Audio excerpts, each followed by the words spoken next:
planner Bentley Browne facilitated the discussion on the benefits of having the airport. But just prior to outlining the benefits, he dispelled questions as to whether the airport is truly coming. Look at the Caribbean or the OECS, what you would find that the countries that were lagging behind over the years were the two countries that never had an international airport. St. Vincent and the Grenadines and Dominica. Fortunately for us, about 30 years ago, we had night landing facility.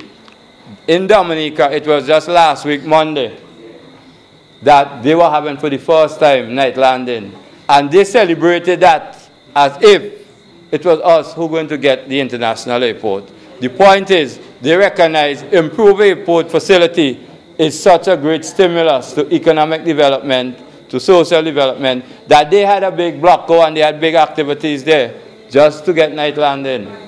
So we are very fortunate that we're going to get an airport. It won't be a big burden or strain on our backs in terms of debt, but we'll have something that if your family is in Europe, if they're in Canada, they could fly home direct.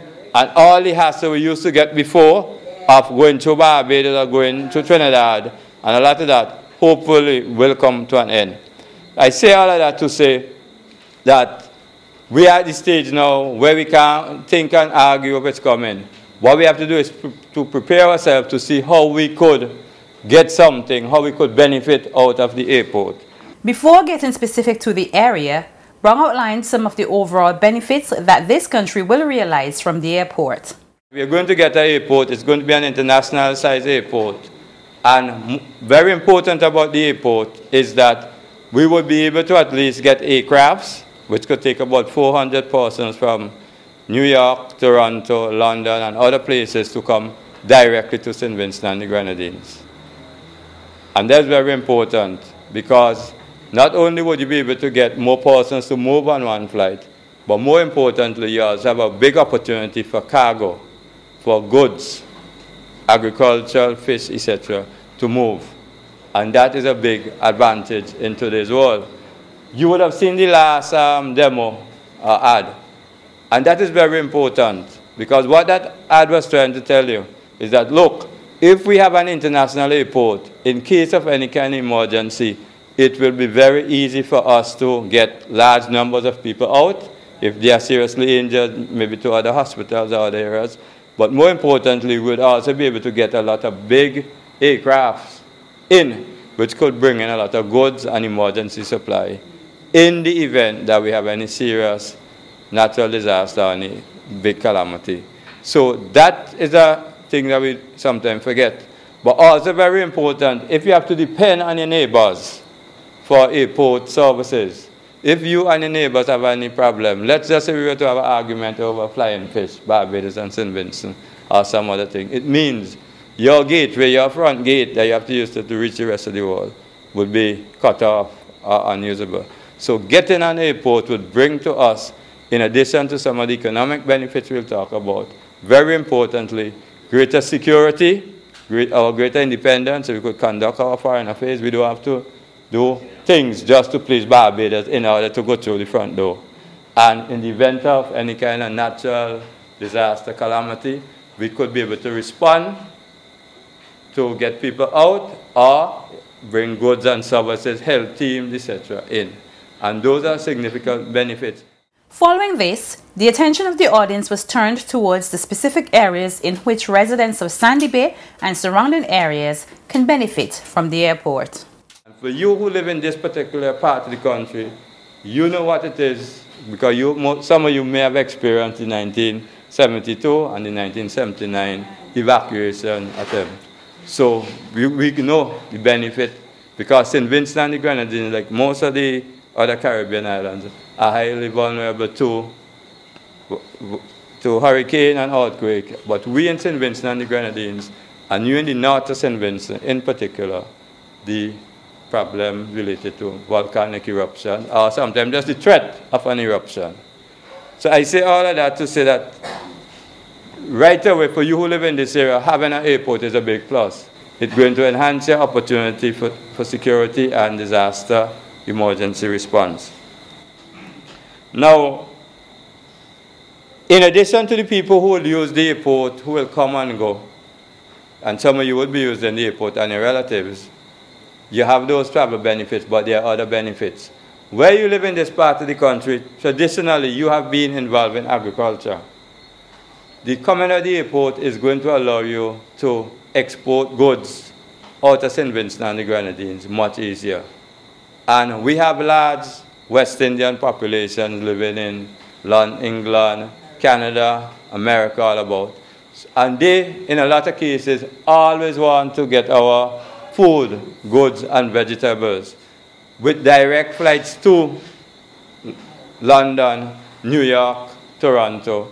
We could now look forward to planting a lot of goods, perishable fruits and vegetables, etc., and getting them out.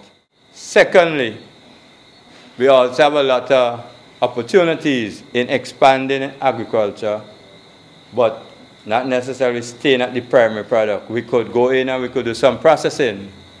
We in this area, our route already. We may be able to do much more processing and to lift things out to meet all the destinations. Also, the same with cassava, because this area, especially Fancy, is a cassava growing area. So all these are possibilities, but we do have to stay at the cassava, the farine. We could go now and maybe get sweetened farine and different bits and experiment and really push agriculture, so we have a more diversified agriculture in the area. So there's a lot of potentials for agriculture. Now let us look at tourism.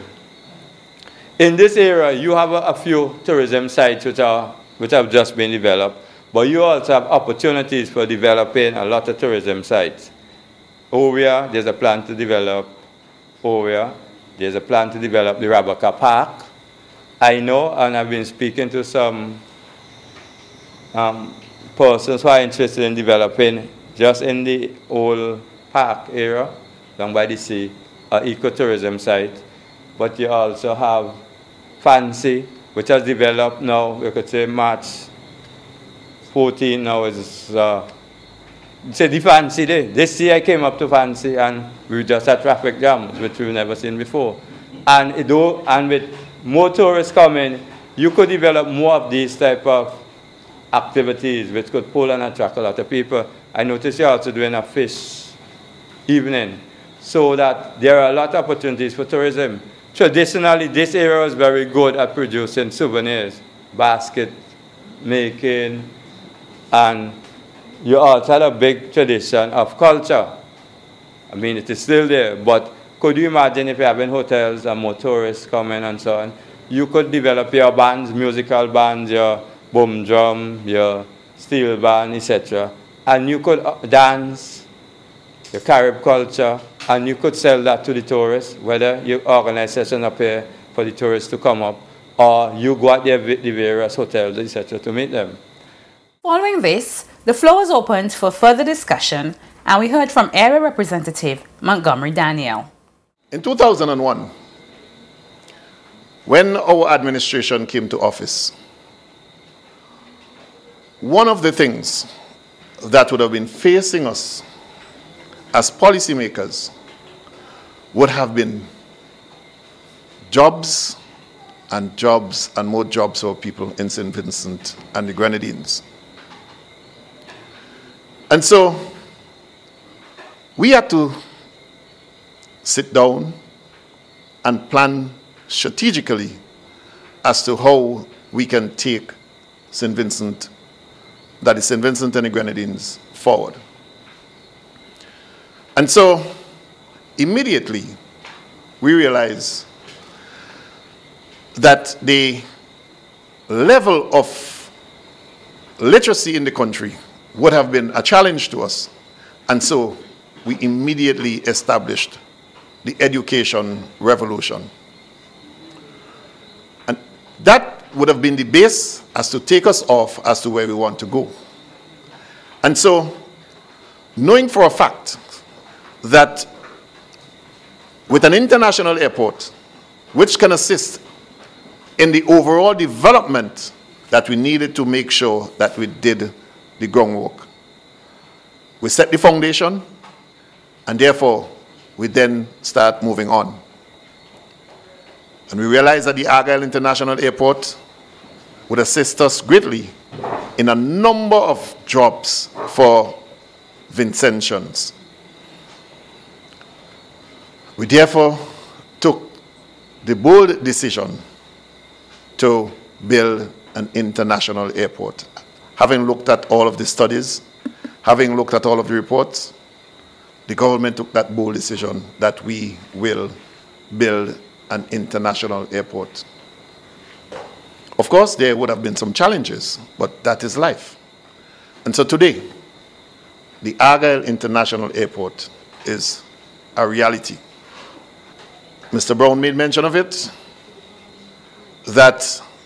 and I am very confident that the development of St. Vincent and the Grenadines at a much more higher level will be done, will be seen in the very near future. Residents of the area also had their say. Those people are sick. Those people who say that they do not want international airport. I don't know if it's they don't want the international airport, or they want to say, I make the international airport. But regards to who make the international airport, or who is in the leading position, we all are going to benefit from it. A lot of benefits would have already been highlighted, but there are few, and I wrote them down so I wouldn't forget. A lot of us are involved in cottage industries, doing things by hand, right? And this is a chance for us to get our products sold like instantly, right? I know it's not as popular as it was, basketry and crafts and pottery and so on, but here is a chance for us to bring those things back. And with the international airport, I myself might get into that at retirement. Some of you might probably been hearing rumors of where you're going to have a plane coming from places like Canada loaded with Vincentians. But if we only look at it at that view, we will always fall short. Now we're going to, a facility like this is going to bring more visitors to St. Vincent and the Grenadines. Now, so if you're thinking of a plane going to leave New York with 12 passengers coming to St. Vincent, you're going to look beyond that. You are going to go further. Because 12 Vincentians might be coming home, yes. But then you might have like 60 more visitors who are going to come. So you're going to probably have a plane with about 80. And mind you that some of these companies, they have jets that if you only have, say, 120 or 80, they will make sure that they have a jet to carry those people straight. They're not going to have a jet come in here with that could carry up to 500 people with just about 180, you understand? So they will have the necessary plane for that. You too can learn more about the Argyle International Airport by going online at www.svgiadc.com or call 458-0333.